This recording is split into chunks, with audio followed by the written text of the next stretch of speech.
अखिलेश भैया अरे रे दे दरे देखो फिर और टीवी है अपने दमदा की बनी बेटी बीवी तू अपने दमदा की बनी बेटी बीवी।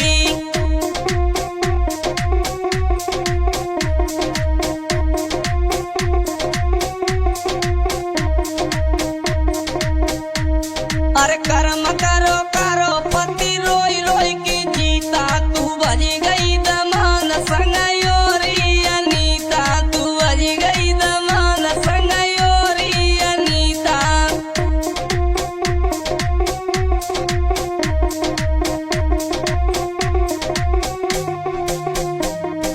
कर्म करो करो पति रोई रोई की जीता तू बजी गई दमान संग योरी अनीता तू बजी गई दमान संग योरी अनीता।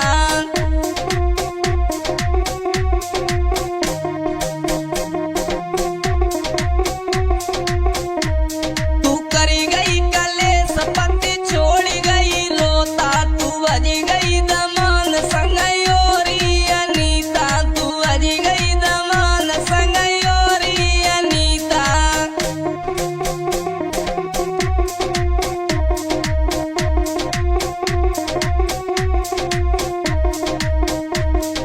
बिटिया के आंसू जे गिर रहे मटर के आए रे गए रसगुल्ला जे दरे बफर के।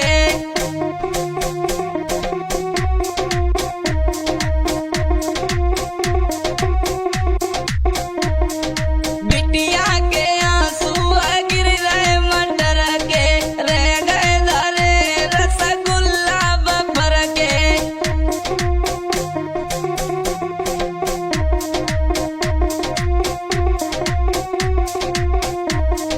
नाई लगो टेंट न बिछ पाए गली जा तू बजी गई दमान संग योरी अनीता तू बजी गई दमान संग योरी अनीता।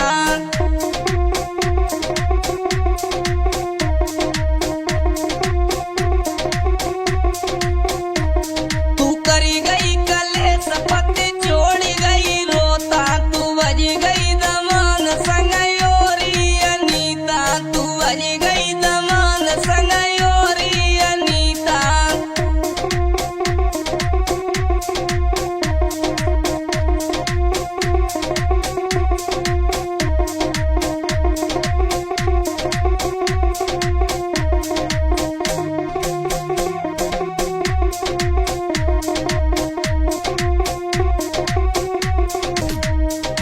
करी गई कलेस पति छोड़ गई रोता तू बजी गई दमान संग योरी अनीता तू बजी गई दमान संग योरी अनीता।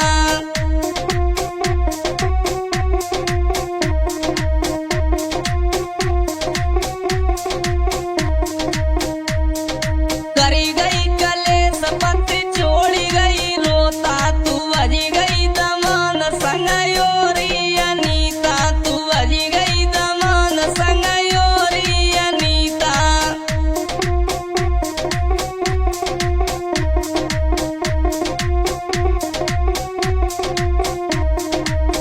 हाँ दोस्तों, जो ये अलीगढ़ से जो सोशल मीडिया पर जो खबर निकली है इतनी वायरल होती चली जा रही है कि एक माँ ने और अपनी लड़की के साथ में बहुत गलत किया। अपने दामाद को लेकर के घर से तिजोरी खाली करने के बाद और भाग गई। करी गई कलेस पति छोड़ गई रोता तू बजी गई दमान संग योरी अनीता तू बजी गई दमान संग योरी अनीता।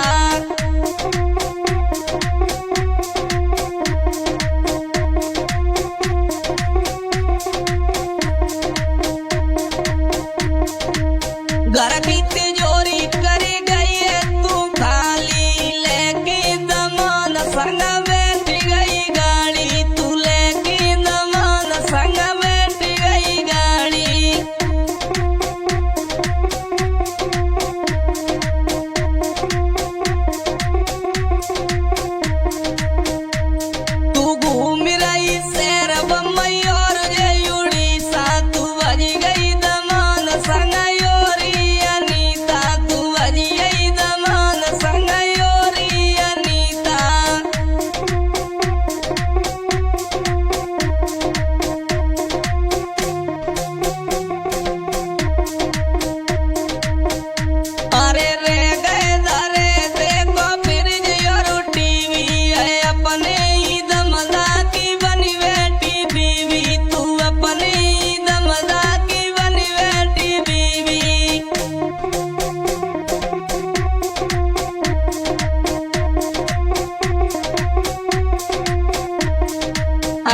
भैया अरे रे गए धरे देखो फिर और टीवी है अपने ही दमदा की बनी बैठी बीवी तू अपने ही दमदा की बनी बैठी बीवी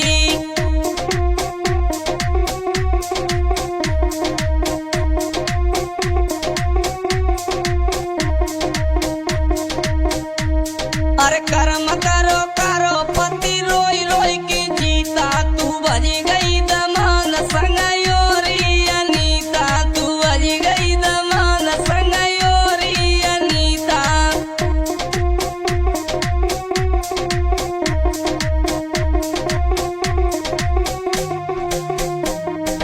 कर्म करो करो पति रोई रोई की जीता तू बजी गई दमान संग योरी अनीता तू बजी गई दमान संग योरी अनीता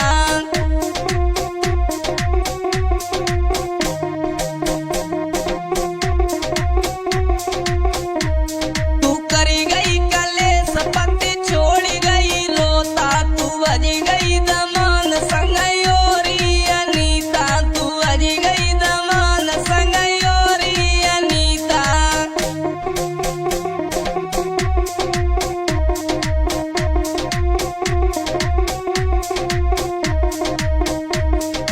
बिटिया के आंसू जे गिर रहे मटर के आए रे गए रसगुल्ला जे दरे बफर के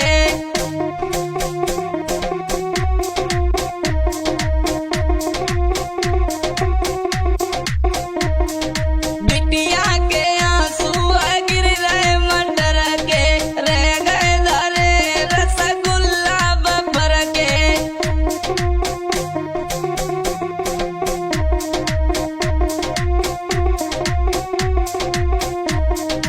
नाई